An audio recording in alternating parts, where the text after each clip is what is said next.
गुजरात के मोरबी में जिस तरह का दर्दनाक हादसा हुआ है, अब उसके बाद में सवाल उठ रहा है कि आखिर कंपनी को इतनी जल्दबाजी में ऐसे अनुमति क्यों दे दी गई कि उसने ब्रिज को ओपन कर दिया। हमारे साथ मौजूद हैं रंजीत रंजन, कांग्रेस की सांसद हैं। मैम, जिस तरीके से जो है ब्रिज पर जितने लोगों को परमिशन होनी चाहिए थी उससे ज़्यादा लोग पहुंच गए, जल्दबाजी में बिना जो है किसी अनुमति के कैसे अनुमति मिल गई ब्रिज खोलने की, तो इस तरीके के कई तरह के सवाल भी उठ रहे हैं अब। देखिए, मैं कहूँगी कि सिर्फ जिम्मेदारी कंपनी को नहीं जा सकती है, सरकार की बहुत बड़ी जिम्मेदारी है, पदाधिकारियों की जिम्मेदारी है। और 5 दिन पहले ही ये पुल खुला है, तो क्यों नहीं जांच हुई, क्यों नहीं उसको सर्टिफिकेट दिया गया, टेस्टिंग क्यों नहीं की गई। और जिस पुल की कैपेसिटी 100 लोगों की है, उसमें 500-600 लोग कैसे गए हुए थे। 5 दिन से कह रहे हैं लगभग 10-12 हज़ार लोग उस पुल पे चढ़े हैं। तो इतनी लापरवाही, ये एक बहुत बड़ा लापरवाही का केस भी है। और ये कोई प्राकृतिक भूल नहीं है, मानवीय भूल है। तो इस पे हम लोगों ने मांग रखी है कि सिटिंग जज से, चाहे सुप्रीम कोर्ट हो, हाई कोर्ट हो, सिटिंग जज से जांच होनी चाहिए। और हम किसी पे एलिगेशन नहीं लगा रहे हैं, लेकिन ये बहुत गंभीर मामला है।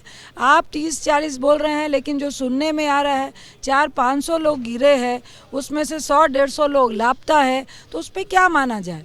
एक, हम उनके लोगों को मुआवजे की तो मांग कर रहे हैं, लेकिन ऐसी घटना के लिए, लापरवाही के लिए बहुत संगीन अपराध है, उसकी सज़ा भी गंभीर होनी चाहिए।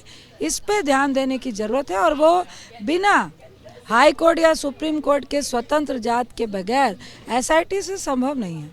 लेकिन मैम, क्या सिर्फ कंपनी की जिम्मेदारी है या आपको लगता है कि वाकई में और भी अन्य लोगों की जिम्मेदारी? क्योंकि शुरुआत तौर पर ये हो रहा है कि कंपनी के पास जो जिम्मा था और उसने आनन फानन में मन चाहे दाम पर, जो उन्होंने टिकट का प्राइस भी सामने आया 12 और 17 रुपये, बिना जो है संख्या को चेक किए हुए टिकट बांटते गए। देखिए, कुछ भी चीज़ें जो होती हैं स्टेट में विदाउट गवर्नमेंट होती है क्या? आपका एक क्राइटेरिया है, उस पर आपको गवर्नमेंट की भी परमिशन लेनी पड़ती है। ये जांच का विषय है। हम ये नहीं कह रहे कि आप कंपनी इन्वॉल्व नहीं है। निश्चित तौर से जिसने पुल बनाया वो भी इन्वॉल्व है, लेकिन कौन पदाधिकारी थे, किन्होंने दिया, क्यों बिना टेस्टिंग के उस पर अलाउ कर दिया। जब 100 लोगों की कैपेसिटी में 10-12 हज़ार 5 दिन में कैसे चढ़ गए, उस वक्त 500-600 लोग कौन थे, क्यों थे, और कौन उसकी सिक्योरिटी का जिम्मा लेके बैठा था। तो ये सारा जांच का विषय है। हम चाहते हैं सरकार को पारदर्शिता की तरह जांच करानी चाहिए, और जितने भी लोग इस लापरवाही के जिम्मेदार हैं सबको दोषी मानते हुए सजा होनी चाहिए। जांच जो है वो पारदर्शिता के अनुसार होनी चाहिए। जांच जरूरी है। सबके बीच में मुआवजे की भी मांग की जो पीड़ित परिवार उनके लिए। देखिए, हम लोगों ने अभी तो सबसे पहले जांच तो होगी ही, लेकिन अभी जो पीड़ित परिवार है उनको सद्भावना के साथ साथ उनके मुआवजे का भी प्रावधान इमीडिएट होना चाहिए। जितने लोग घायल होकर हॉस्पिटल हैं उनके भी पूरे इलाज का और मुआवजे का जिम्मा होना चाहिए।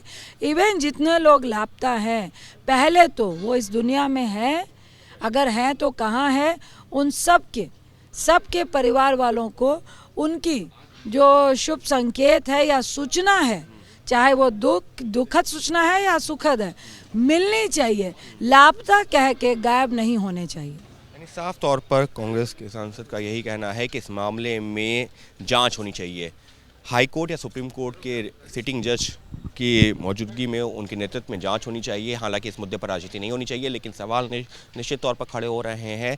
और जो कांग्रेस के सांसद हैं वो सवाल सिर्फ कंपनी के ऊपर ही नहीं बल्कि स्थानीय प्रशासन और सरकार के ऊपर भी खड़े कर रही हैं। उनका यही कहना है कि बिना अनुमति के कंपनी को भी इस तरीके से पुल ब्रिज को खोलने की अनुमति कैसे दे दी गई, और वो भी नियमों की अनदेखी करते हुए। सहयोगी कैमरा पर्सन मान के साथ अंकित गुप्ता, एबीपी न्यूज़, दिल्ली।